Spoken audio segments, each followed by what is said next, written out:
Cash. Plus Kobe Bryant on his return tomorrow night at 10:30 on CNN.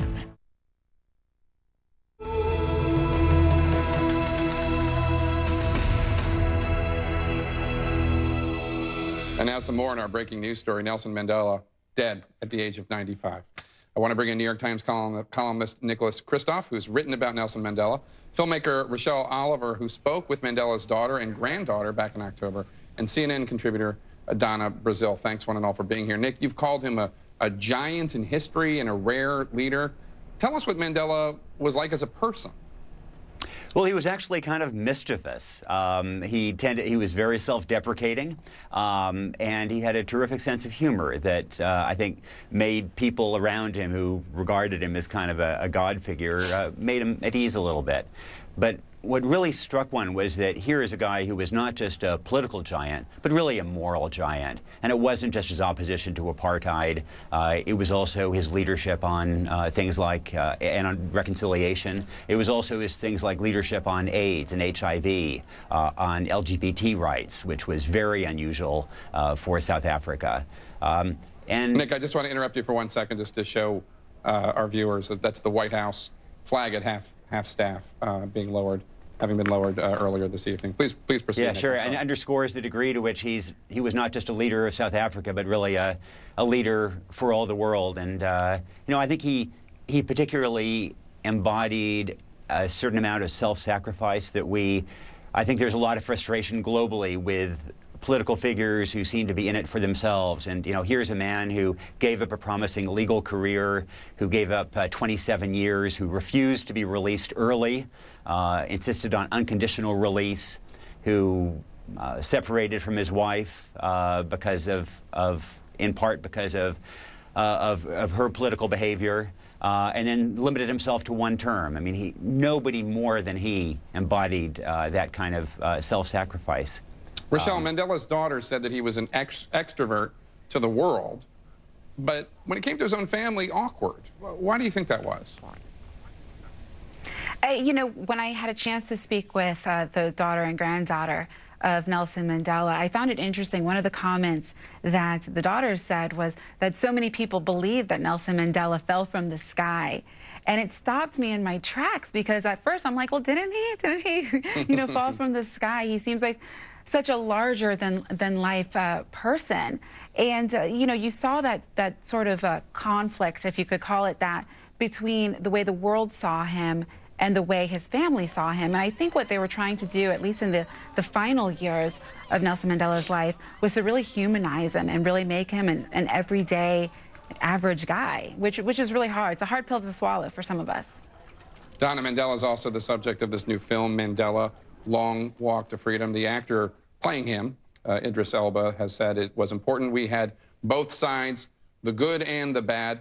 In previous movies, I have to say, he's been portrayed as fairly perfect. How do you think, as we spend the next few days remembering him, how important is it for people to understand, as his daughter or granddaughter said, that he didn't fall from the sky? No, I think Mandela said it himself on several occasions that he was not a saint, that he was like any other person. He made mistakes, he had failures, but he was a man of grace, a man of courage, a man who was willing to forgive his enemies and to bring his enemies to the table. I think this new movie really illustrates not just his journey from humble beginnings in a very small village in South Africa to rise, to become this international icon. When I think of Mandela, I think of Gandhi, I think of Martin Luther King, men who transformed not just their nations, but the world itself. It's an interesting lesson, Nick Kristof, because he tried to make sure so much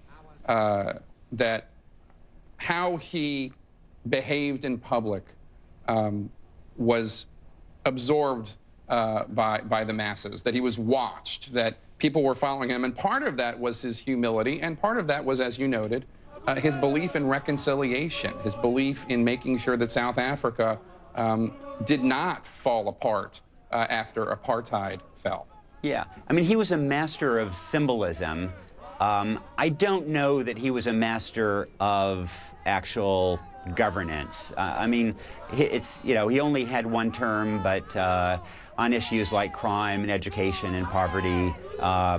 South Africa did fine, but I think not as well as he might have hoped. But where he was truly transcendent was in these overpowering issues of racial reconciliation, of bringing people together, of preaching patience, of working toward a shared economy, and also of providing leadership on later on conflicts all around Africa and the world, for example. Donna, what does Mandela mean to you personally? Well, he was an inspiration at a time when many of us were growing up and trying to do things in this country to basically bring about freedom. He was a symbol of freedom. He fought to end apartheid. That movement really came out of the civil rights struggle, where labor leaders and civil rights leaders marched in front of the South African embassy. And when Mandela finally came to the United States to say thank you, it was just a joyful occasion. But he will be remembered as a man who was not afraid to confront his enemies and make his enemies his friends. And Rochelle, same question for you. What did he mean to you? What made you pursue the project, the film that you made with his granddaughter and daughter?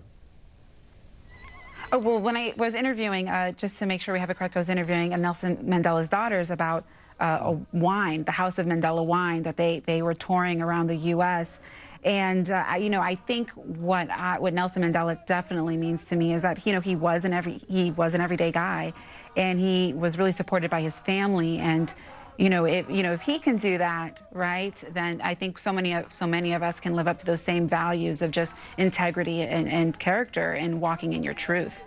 Important lessons. Thank you so much, Nick, Rochelle, Donna. We appreciate it. Next, remembrances from around the world, of course, pouring in for Nelson Mandela. We'll share some of them with you.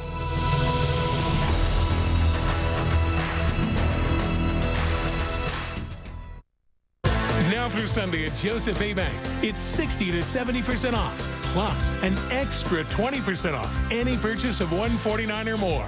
That's 70% off most suits, plus an extra 20% off. 60% off most sport coats, sweaters, pants, outerwear, gloves, and scarves. Plus an extra 20% off your entire purchase. Save big, then save some more. 60 to 70% off, plus an extra 20% off through Sunday at Joseph A. Bank. Here's a question for you. Where does the United States get most of its energy? Is it Africa, the Middle East, Canada, or the U.S.? The answer is the U.S.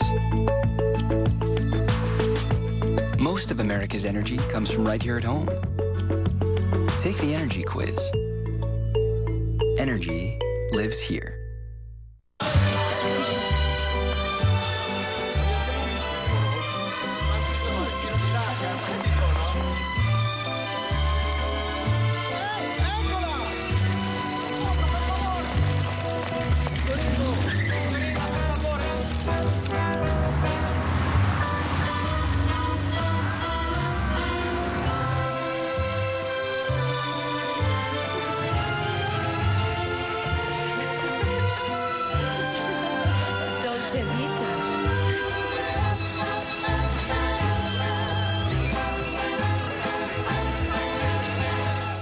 Crossfire returns. Great minds don't always think alike.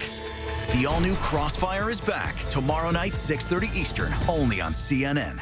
What does it take to be a hero? Follow one man's journey to make a difference. Because for those who serve, there's no place like home. We're not just building homes, we're rebuilding lives. Operation Finally Home, Sunday night,